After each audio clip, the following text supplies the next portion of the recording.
Mapapagod din ang mga yan. Kakachismis.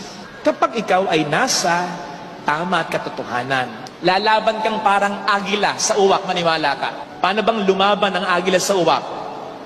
Kasi ang uwak, sasakayan sa agila. Ayan, katulad niyan. Pagsakay niya sa agila, tutukain yan likod ng agila. Pero yung agila, pansinin po ninyo, ay, hindi makikipaglaban ng head-on yan. Hindi pipiglas yung agila at harapin yung uwak. Total, mas malaki naman siya, mas malakas naman siya. Hindi. Ang gagawin ng agila, hindi mababazar yan. Lilipad lang ng lilipad yan. Pagkataas-taas. Kasi habang lumilipad pala ng napakataas ng agila, numinipis naman ang oxygen para sa uwak. Hanggang sa, ang uwak ay hindi na makahinga. Hindi nakakayanin. Lalagpak.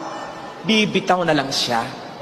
Kapatid, ganon ang paglaban sa mga uwak sa buhay natin. Sa mga kuda ng kuda, iyak ng iyak, sa likod natin.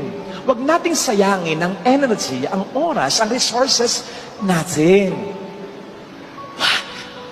Kung kinakailangan mag-explain, ipagtanggol ang sarili, go! Once, twice, okay na yon.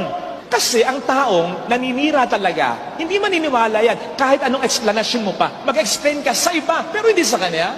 Kung kinakailangan mo magdemanda, kung sa tingin mo dapat magdemanda, ididemanda mo. Pero huwag mo nang isipin yung demanda mo. Mag-flourish man o hindi yung demanda mo, okay lang. Basta, huwag mo nang i-focus ang mundo mo sa kanya. Tulad ng agila, fly high, higher and higher.